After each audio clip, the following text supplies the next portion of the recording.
1884년 부활주일에 인천의 제물포항을 통해서 장로교 선교사인 언더우드와 감리교 선교사인 아펜젤러가 입국을 해서 개신교 선교사로는 처음 우리 포교 활동을 했어요. 그 전에 물론 소위 토마스 선교사라든지 이런 분들이 오시긴 했었지만 막혀 있었고, 이제 외국에 문물이 들어오면서 선교사들이 잘 들어오게 되었는데, 이때가 1884년인데 이때 언더우드 선교사가 우리 나이로 27, 만으로 26, 아펜젤러는 만으로 27. 그리고 그 당시에 이제 같이 이어서 들어왔던 알렌 선교사라고 의료 선교하시는 알렌 의사죠. 의료 선교사는 27이었어요. 만으로. 그러니까 우리 나이로 28, 9 된 거죠.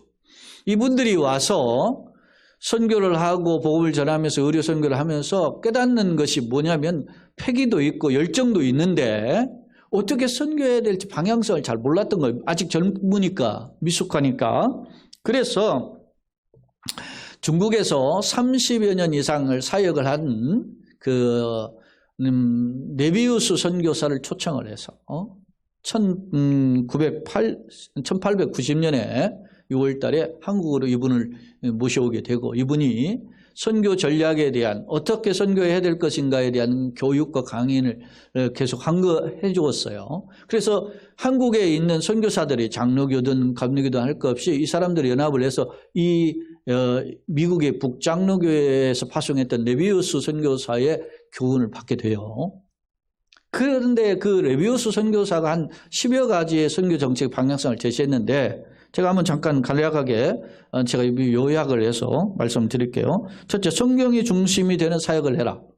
두 번째, 모든 신자들은 자기 스스로 예배당을 건립하는 교회가 되라. 세 번째, 교인들을 훈련시키되 지도자를 배출시켜라.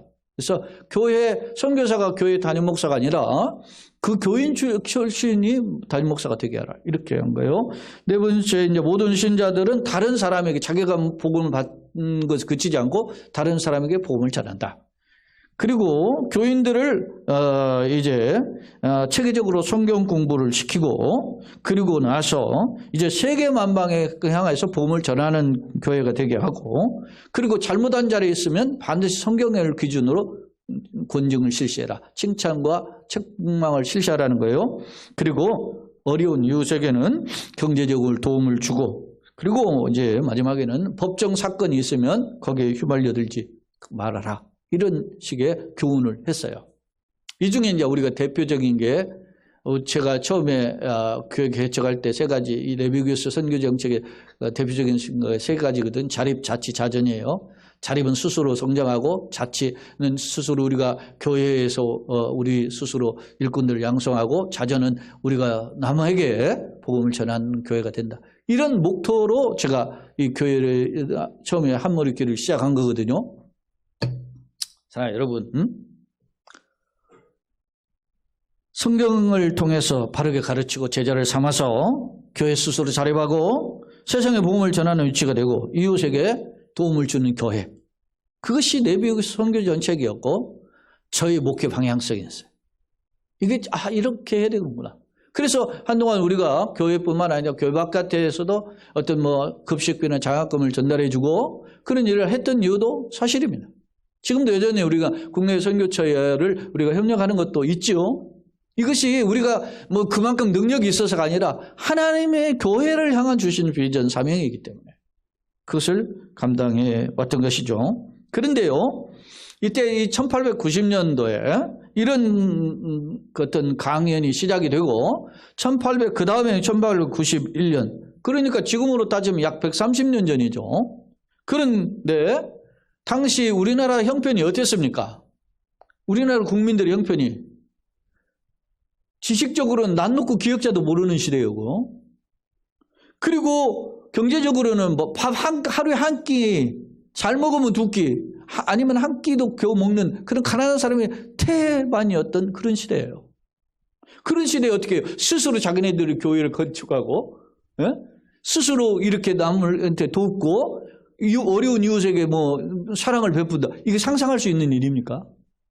그런데 그 네비우스 선교 정책을 통해서 이런 선교사들이 그렇게 헌세를 할 때 하나님의 한국교회에 폭발적인 은혜를 주셨어요. 할렐루야.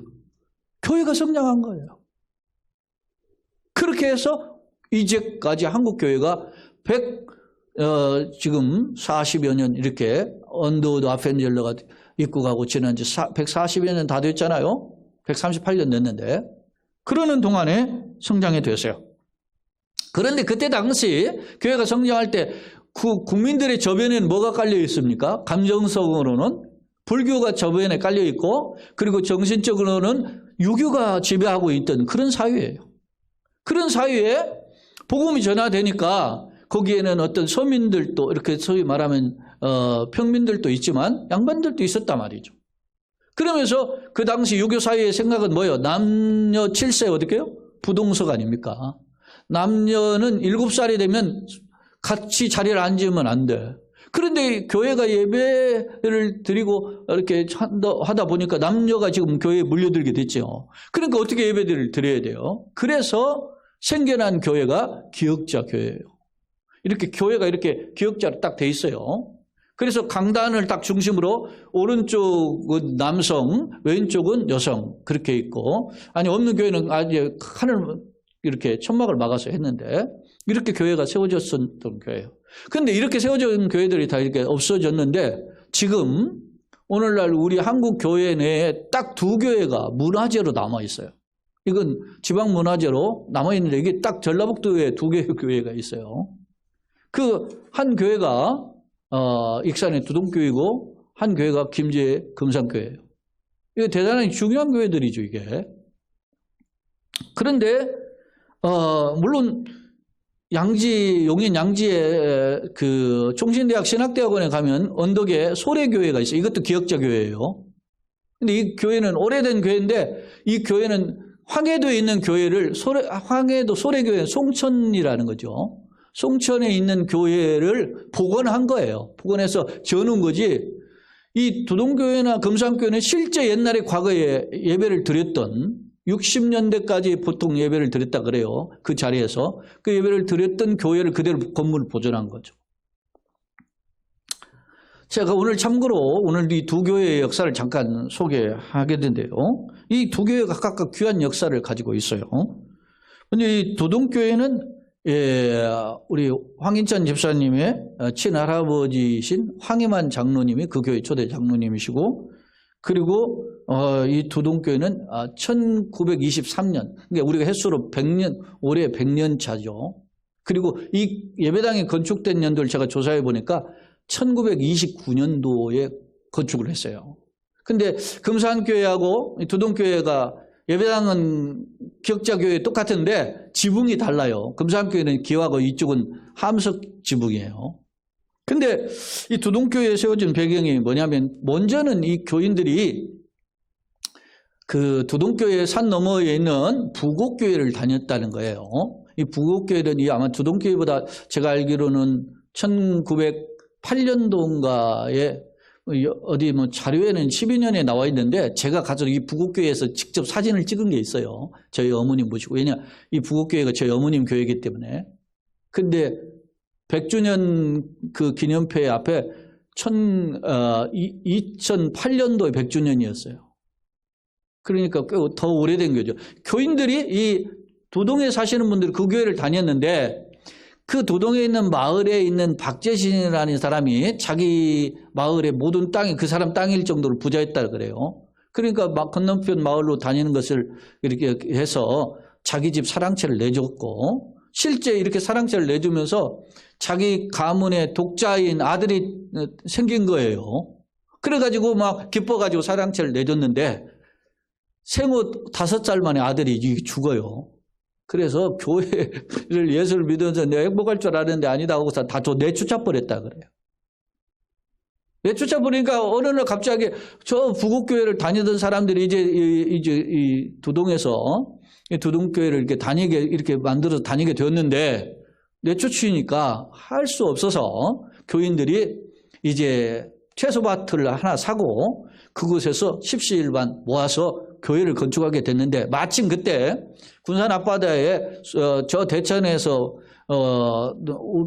움직이는 소나무 화물선이 그게 풍랑을 만나가지고 좌초돼가지고 그 소나무가 말이죠 떠밀려 내려와가지고 그것을 싼 가격에 팔고 있었던 상황에 이 두둥교회 교인들이 이 소나무를 사가지고 그리고 그 예배당을 건축하고 그리고 그 당시에 최고급이라고 할 수 있는 소위 함석지붕, 철판 양철지붕을 얹은 거예요. 어떤 사람들이 가난하고 돈이 없는 시골 사람들이 그렇게 하나님의 교회를 짓기 위해서 헌신했어요. 놀라운 거는 그 뒤로 일제강점기를 거치고 소위 한국 전쟁을 거치게 되잖아요. 근데 그 예배당 그 밑에 바로 마룻바닥으로 되어 있는 그 마룻바닥 밑에 공간이 있어요. 그 마룻바닥을 들면 그 밑에 사람들이 들어갈 수 있어요. 그래서 일제시대에는 독립운동을 전하다가 일본 술사가 오면 그 밑으로 숨고 6.25 때는 그 공산주의를 반대하다가 그 공산주의를 피해서 그 청년들이, 마을 청년들이 그 예배당 밑에 숨었다 그래요. 그런 역사를 가지고 있는 교회가 이 두덕교회. 그런데 여러분, 제가 왜 이런 이야기를 하시는지 짐작이 가세요? 오늘 우리는 과연 어떤가 한번 되돌아보게 됩니다. 못 배우고 가진 것이 없던 시절 시골 사람, 벌써 100년 전이잖아요. 교회 건축된 것은 약 한 93년 됐으니까. 그런데 예수 복음을 위해서 자기의 모든 것들을 다 내놓고 예배당을 건축하면서 그 헌신했던 사람들. 그런데 오늘 우리의 모습을 한번 점검해 보세요. 오늘 우리가 교회 주일 예배에 참석하는 경우를 한번 봅시다. 이런 마음의 정신이 있습니까? 예배당에 나오는 거. 그 예배당 나오는 게 힘드니까 영상으로라도 나오라는데도 안 나와. 교회 예배당에 헌금하는 것이 아까워. 예배드리고 헌금하고 봉사하는 것이 마치 손해보는 것 같단 말입니다. 에? 내가 꼭 다녀야 되나? 특히 우리 젊은이들, 에? 어린이들 보세요. 또 기도는 하되 열심은 되되 자기가 몇 년 다니고 교회 신앙생활 하는 것처럼 표면적으로는 나타나는데 정작 내용이 없어요. 자, 오늘 이사야 58장 1절로 14절 말 긴절이에요. 이 내용이 사실 길어요. 그 말씀을 읽었는데 오늘 저는 제목을 하나님 기뻐하신 참된 경건은 무엇일까라고 하는 제목을 잡아봤어요. 자, 오늘 이 말씀이 어떻게 주어졌는지 한번 보실까요? 1절 말씀을 한번 다 같이 읽어봅시다. 크게 외치라. 목소리를 아끼지 말라. 내 목소리를 나팔같이 높여서 내 백성에게 그들의 허물을 야곱의 집에 그들의 죄를 알리라. 이 말씀은 누구 보고 외치라는 말이에요? 선지자 이사야 선지자 보고 하나님이 너 목소리를 높여서 크게 외치라는 거예요. 이스라엘 백성들에게 그들의 잘못, 죄를, 허물을 알려서 선포하라는 말이에요. 그러면 무슨 까닭으로 하나님께서는 이사야 선지자에게 그들의 죄를 외치라고 했을까? 한번 봅시다. 2절, 3절 말씀을 보면 오늘은 이 말씀이 길어서 제가 다른 성경을 찾아보지 않겠습니다. 자, 그들이 날마다 나를 찾아 나의 길 알기를 즐거워함이 마치 공의를 행하여 그의 하나님 규례를 저버리지 아니하는 나라 같아서. 그러니까 하나님 찾는 데 열심히 있다는 거예요. 굉장히. 그래서 의로운 판단을 내게 구하며 하나님 가까이 즐거워해요. 하나님께 예배하고 찬송하고 이런 걸 즐거워한다는 거예요. 그런데 그러면서 뭐라고 하느냐? 하나님 앞에 항의도 한다는 거예요. 3절에 우리가 금시가되 어찌 주께서 보지 아니하시오며 우리 마음을 괴롭게 하되 어찌하여 주께서 알아주지 아니하시나이까.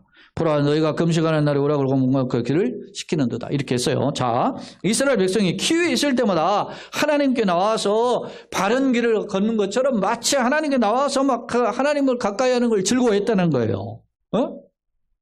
그런데 그런 사람들이 그렇게 하면서 하나님께 뭐라 그랬느냐? 하나님, 우리가 금식을 하면서, 금식이라는 게 뭐예요? 먹는 음식을 끊으면서까지 기도한다는 거 아닙니까? 그러니까 간절한 겁니다. 자기의 목숨을 내어놓고 기도하는 거다, 이게 금식이. 그렇게 해서 간절히 기도하는데 왜 안 알아주세요? 하고 하나님께 항변한다는 겁니다. 하나님을 잘 찾아 나옵니다. 예배당에 나옵니다. 하나님 부르짖습니다. 얼마나 귀한 것 같습니까? 우리가 보기에. 그런데 하나님께서 그들의 이러한 하나님을 열심히 찾고 열심히 하나님 앞에 금식 기도하는 것에 문제가 있다는 것을 보았다는 거예요. 그래서 1절에 너는 크게 외쳐서 그들의 잘못, 그것이 죄가 무엇인지를 알게 해줘라 그랬다는 말이죠. 그렇다면 하나님이 보시기에 이렇게 열심히 있고 금식까지 하는 그 이스라엘 백성의 문제점을 어떻게 지적하고 계시는가? 그럼 봅시다. 자, 3절 중반에 보면은 이런 표현이 있었죠. 뭐라고 합니까? 자, 보라, 너희가 금식하는 날에 뭐를 해요? 오락을 구하며 온갖 일을 시키는도다. 그러니까 금식하는 날에 막 흥겨워. 금식은 슬프고 그 자기를 그렇게 하면서 철저히 낮아지는 거잖아요. 그런데 반대의 일을 한단 말입니다. 그러면서 자, 계속 한번 봅시다. 너희가 금식하면서 논쟁하며 다투며 악한 주먹으로 치다. 논쟁, 다투고 악한 주먹으로 치는. 논쟁은 말싸움이죠. 그리고 싸우고 심지어는 막 주먹으로 치르기까지 해요. 분노가 그치질 않아요. 여러분 금식을 올해 며칠 해보세요. 자기 힘이 다 빠지니까 정말 자기가 연약한 것을 깨닫게 돼요. 그런데 오히려 어떻게 막 싸우잖아요. 그러니까 껍질로 금식하는 듯 하고서는 딴짓하고 있는 거예요 지금. 그러면서 너희가 오늘 금식하는 것은 너희의 목소리를 상달하게 하려는 것이 아니라 나 자기 잘난 척만 한다는 겁니다. 나 금식 며칠 했다. 이런 것.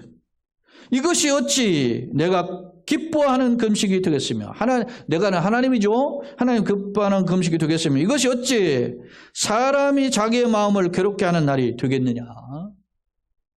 그의 머리를 심지어는 금식하면서 어떻게 하는 거 보세요. 그의 머리를 갈대같이 갈대가 고개 숙이죠. 겸손하게 머리는 숙여요. 지금 금식하면서. 숙이고 굵은 배는 뭐예요? 가장 슬플 때 표현이 굵은 배와 채를 펴는 거예요. 통곡과 탄식을 한단 말입니다. 금식하면서.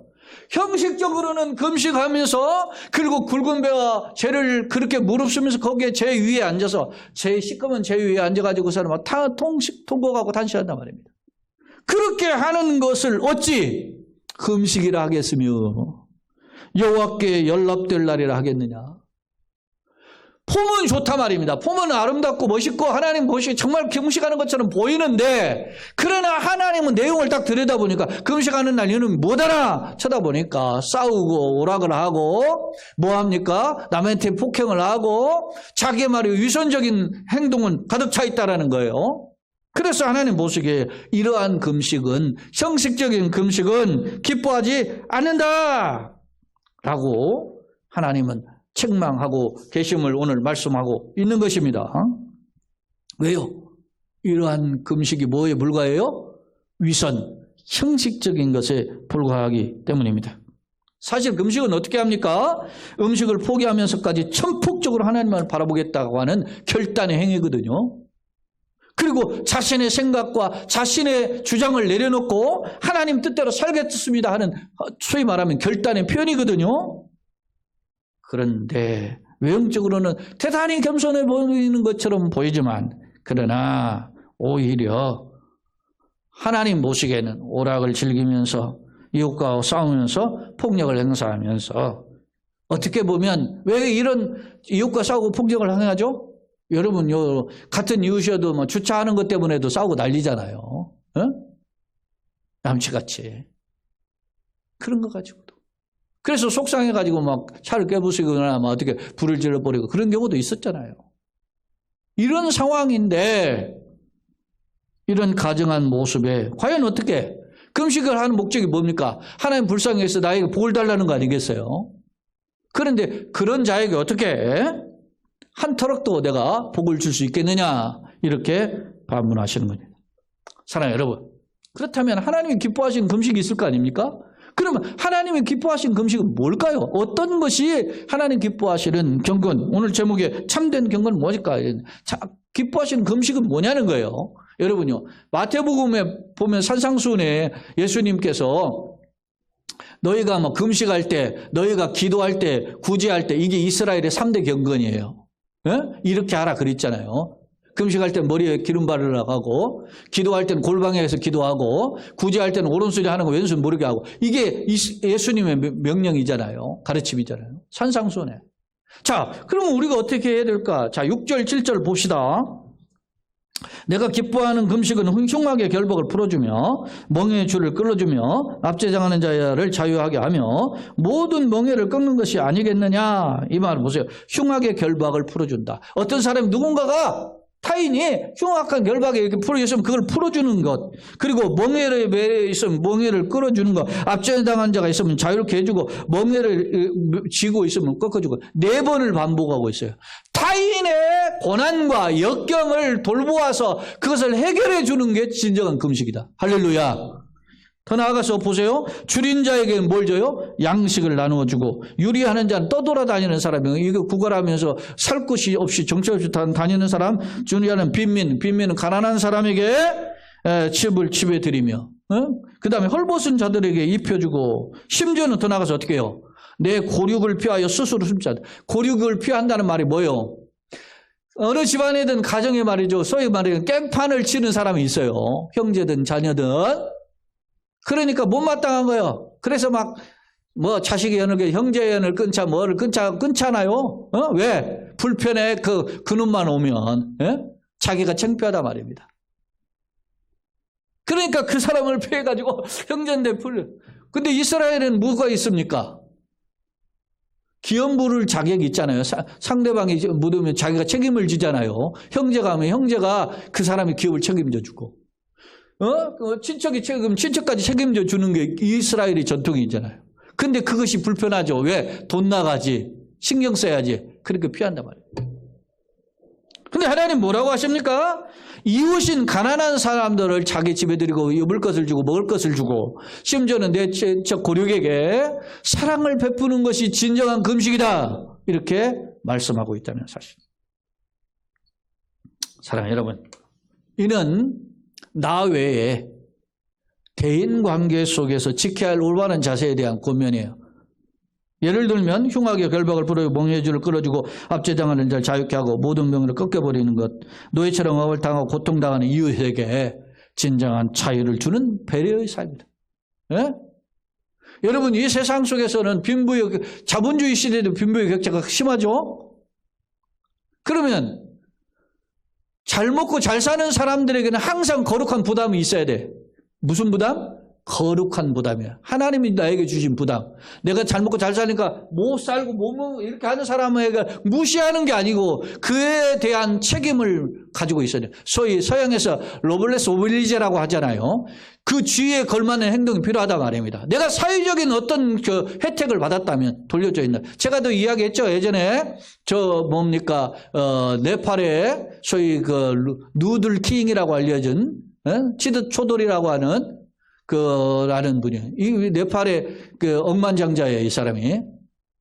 근데 이 사람은 네팔에서 라면 국수왕이에요. 국수 팔아가지고 부자 됐는데, 자기는 항상 자기가 부자 된 건 어떻게 해요? 누군가 내 국수를, 내 라면을 먹어줬기 때문에 내가 부자 됐기 때문에 나는 그들에게 정당한 대가를 받은 거지만, 그러나 나는 그들에게 빚진 자다 생각해가지고 그 네팔에 어떻게든 자기 돈을 풀어가지고 가난한 사람, 아픈 사람 도와주겠다 이런 생각을 하고 있는 거예요. 이게 진정한 부자란 말이에요. 사랑하는 여러분, 더 나아가서 가난하고 사회적인 약자에게 사랑을 베푸는 섬김의 삶을 살아야 되고, 심지어는 내 고륙을 피해 숨지 않는 것. 다시 말해, 내 가까운 친척이 가난하고 힘들게 살면 하나님이 나를 통해 돌보라. 그렇게 기회를 주셨다 생각하고 사랑을 나눠야 된다라고 오늘 그 형제를 강조하고 있습니다. 사랑하는 성도 여러분, 참된 금식이란 무엇입니까?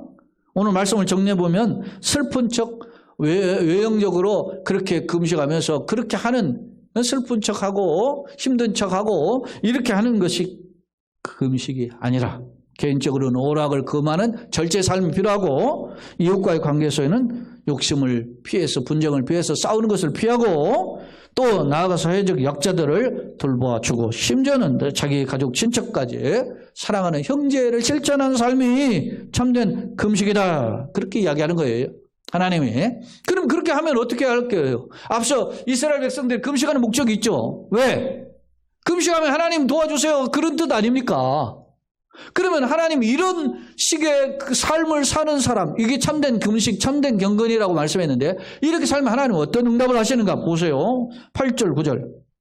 자, 그리하면 내 빛이 새벽빛같이 비춰질 것이고 내 치유가 문제가 치료한 광선이 발할 것이고 내 공의가 내 앞에서 행하고 여호와 영광이 내 뒤에서 호위한다.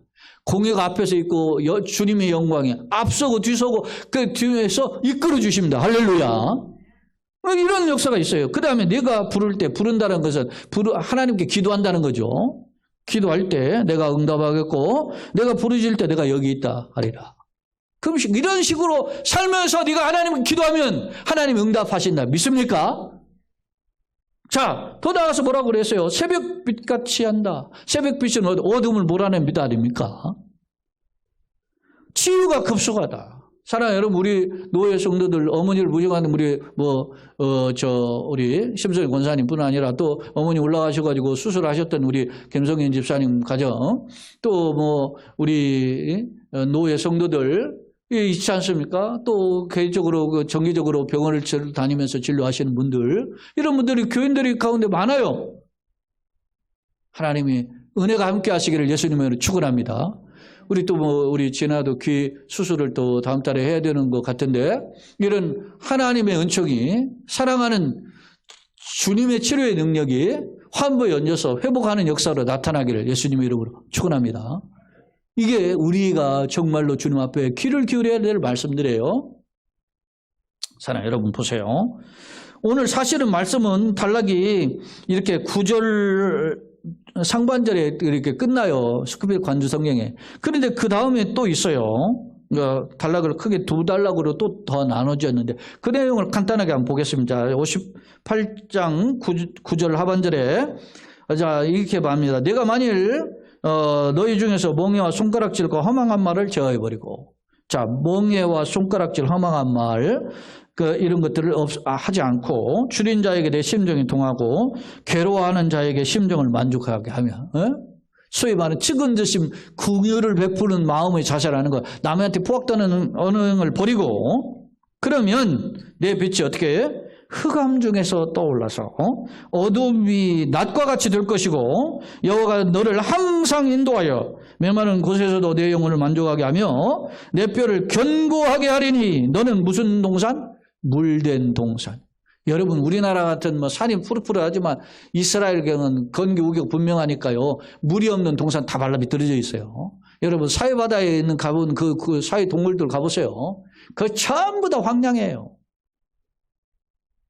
그런데 이런 물된 동산과 같이 아름다운 동산이 될 것이며 그 물이 끓어지지 않은 샘 같을 것이라.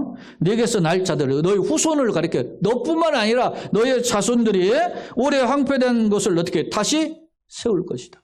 아무리 힘들고 어려운 것을 살아도 그가 승리자가 되고 축복의 통로가 된다. 할렐루야. 그렇게 될 것이며 너는 역대 파괴된 기초를 어떻게 해요? 쌓으리니. 여러분 파괴된 것도 멸망했던 것이 아닙니까? 그런 것을 다시 쌓으리니 너를 일컬어 무너진 데를 모여 보수하는 자 재건하는 사람이라. 여러분 힘들고 어려운 시대에 누가 대통령 여야 정치인들이 국가를 세울 것 같습니까? 교회가 살아나야 국가가 다시 사는 줄로 믿습니다.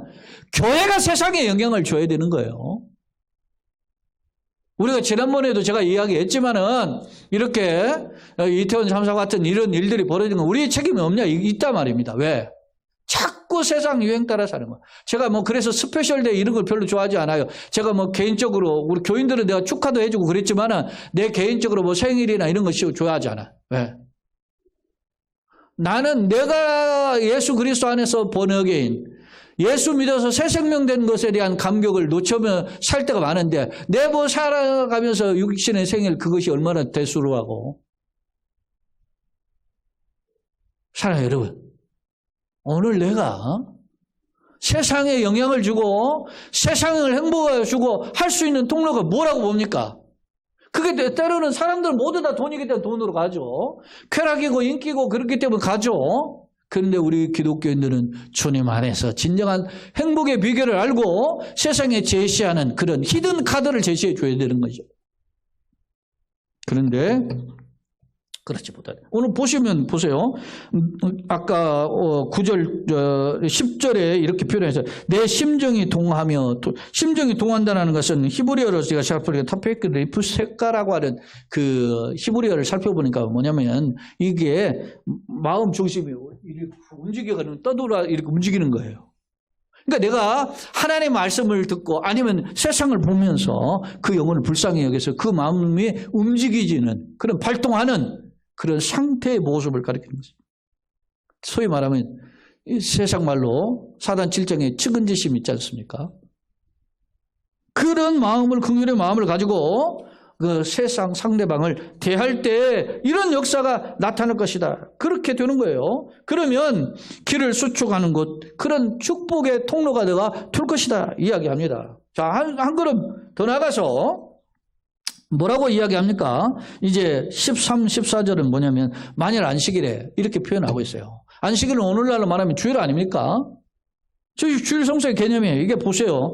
네가 만일 안식일에 내 발을 금하여 내 성일에 오력을 행하지 아니하고 안식일을 일컬어 즐거운 날. 안식일은 복된 날이다. 즐겁게 안식할 날, 기쁘고 좋은 날이 그렇게 찬송하는 입으로만 끝나는 게 아니라는 거죠. 립서비스로 끝나는 게 아니라 이런 거예요. 여호와의 성일을 어떻게 해요? 촌귀한 날에 축복의 날. 주일이 예배의 날이구나. 주일이 하나님 앞에 영광 돌리는 날이구나. 할렐루야. 그래서 앞서 제가 이야기했잖아요. 이렇게 현장에 올라오는 거. 또 아무리 어려워도 정말로 피치 못할 사정이 있다. 영상으로도 예배하려고 하는 그런 마음이 있어야 돼. 예전에 우리 저 아이들도 이야기했지만 예전에 저희 누님의 아들이었던 그 조카였던 그 우리 정훈이가 저희 집에 잠깐 갈 때도 있었어요. 네? 경기도 저기 광주 쪽에서 그 훈련 받고 할 때 제가 그랬어요. 주일날 왔는데 꼭 주일날 가는 거야. 야, 주일 예배 이렇게 빠지면 어떻게 하냐 그러면서 내가 이렇게 했어. 못하면 오후 예배라도 하고, 오후 예배라도 그래도 드려야 되고, 못하면 수 예배라도 나오고 말이야. 네 간절함이 있어야 하나님 늘 기억하신다. 내가 잔소리를 시부렁거렸죠. 근데 요즘은 그런 시부렁거릴 수 있는 사람이 아무도 없어 이제. 왜?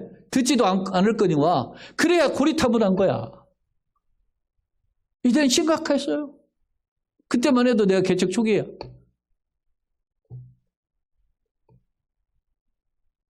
자, 안식일을 이렇게 존귀한 날이라 하고 이를 안식일을 존귀히 여기고 내 길, 너의 사사로운 길로 행하지 아니하며 내 오락을 구하지 아니하며 사사로운 말, 인간적인 인본주의적인 그런 방향성으로 찾지 아니하면 네가 여호와 안에서 즐거운 보여 얻을 것이라. 내가 너를 땅의 높은 곳에 올리고 내 조상 야곱의 기업으로 기르리라. 내가 조상들에게 약속했던 그 언약의 복을 너에게 주겠다. 할렐루야. 그렇습니다. 안식일의 의미를 바로 깨닫고 감사와 기쁨으로 주일을 성수하면 하나님 그를 존귀하게 세우고 그에게 든든한 기업으로 채워주시겠다고는 약속이에요. 사랑하는 성도 여러분, 껍질 신앙에 머물지 말고 하나님의 참된 경건을 통해서 자녀 손들까지 복을 받는 기업을 소유한 축복의 성도의 가정 되기를 예수님 이름으로 축원합니다. 아멘. 말씀을 정리해 보겠습니다. 이사야 58장은 참된 경건이는 무엇인지, 어떠한 자가 진정한 형통한 자인지를 말씀하고 있는데 시간 관계에서 제가 빠른 속도로 주마간산격으로 살펴봤어요. 그렇다면 이사야 58장을 통해서 뭘 깨닫게 돼요? 성경의 최고의 복은 총망라하고 있어요. 이게. 성경에서 하나님이 우리 인간에게 필요한 최고의 약속을 여기 다 하고 계신다.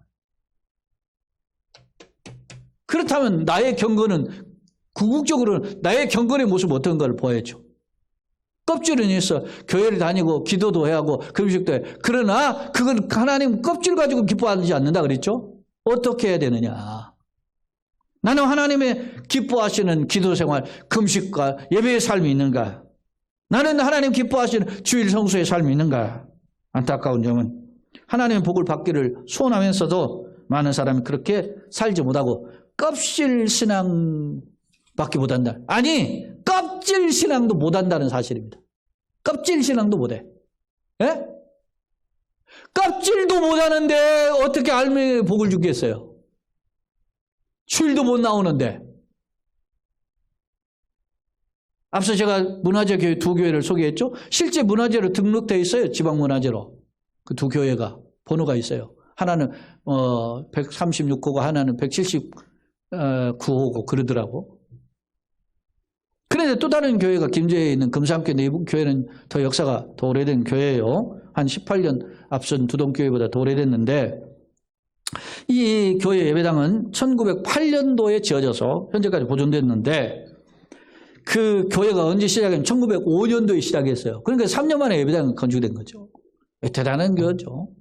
근데 이 교회는 물론 이 교회에는 두 사람 이야기가 더 중요하게 소개돼요. 하나는 조덕삼 씨고 하나는 이자익 씨인데 이 조덕삼 씨는 부자였어요. 그 동네 지주였어요. 그리고 이자익 씨는 이 조덕삼 씨의 집에서 말을 그렇게 기르고 하는 일종의 어떤 그 하인이었단 말이에요. 물론 저 지방에서 경상남 남해에 살다가 이제 김제까지 먹고 살 길 없어서 올라왔는데 나이로는 이 조덕삼 씨보다 이자익 씨가 9살 어렸다 그래요. 어느 책에는 보니까 12살 어렸다고 그랬는데 보통 9살 어린 걸로 소개됐는데 그런데 이분들이 1905년에 세례를 받고 그 다음 해에 7년에 2년 후에 영수, 지금으로 말하면 집사예요. 집사를 받고 그리고 2년 후에 교회에서 장로 투표를 했는데 이 중에 누가 됐냐면 이자익 씨, 그 조덕삼 씨 집에서 말을 기르던 그 하인인 이자익 씨가 장로가 됐어요. 그러니까 이제 교회 예배당에서 사람들이 막 수근수근 거리는 거예요. 조덕삼 씨가 돼야 되는데. 에? 그러니까 조덕삼 씨가 자리에서 일어나서 제가 발언을 할 수 있겠습니까? 그러니까 할 수 있도록 기회를 줬어요. 그렇게 하니까 그렇게 이야기합니다. 사실 이자익 씨는 나보다 신앙이 더 뜨겁고 열심인 사람입니다. 이분이 장로님이 되는 게 이제 마땅합니다. 그리고 이분이 장로님 제가 잘 섬기겠습니다. 이렇게 이야기했어요. 그리고 그분이 장로가 되고 이자익 씨가 평양신학교에 보내가지고 공부를 하게 하고 그리고 공부하다 목사님 됐잖아요. 그 교회 금산교회 담임 목사님 모신 사람이 조덕삼 장로예요. 이 조덕삼 씨가 나중에 장로가 됐고 그런데 훗날 이 조덕삼 씨의 손자가 우리나라 국회의원을 했던 조세영 국회 부의장을 했던 돌아가셨죠. 조세영 씨고 이 이자익 목사님의 손자가 대전 제1교회 이규환 장로라고 그래요. 신앙의 유산이 물려진 거죠. 어떤 경우는 아름다운 그 건축의 사례가 있고 어느 교회는 이렇게 일꾼이 또 이렇게 배출되는 그런 사례가 있어요. 사랑하는 성도 여러분, 참된 경건은 그냥 되는 게 아니고 한 사람의 양보와 희생 그리고 경건과 헌신이 아름다운 교회를 이끌어가는 줄로 믿습니다. 그런 면에서 볼 때 우리 교회는 작은 교회지만 그러나 여전히 하나님을 바라본다면 가치가 있고 희망이 있고 복된 교회인 줄로 믿습니다. 여러분의 가정이 그런 하나님의 방향성을 가지고 있다면 그런 복된 가정인 줄로 믿습니다. 하라기는 껍질과 폼을 자랑하는 이 시대에 우리가 하나님과 올바른 관계를 가짐으로써 참된 경건이 무엇인가를 기억하고 주님을 향함으로 우리 자신은 물론 우리 가정, 소록한 자녀들, 더 나아간 우리 공동체가 하나님의 기뻐하시고 복받는 축복의 통로가 되기를 예수님의 이름으로 축원합니다. 아멘. 참 좋으신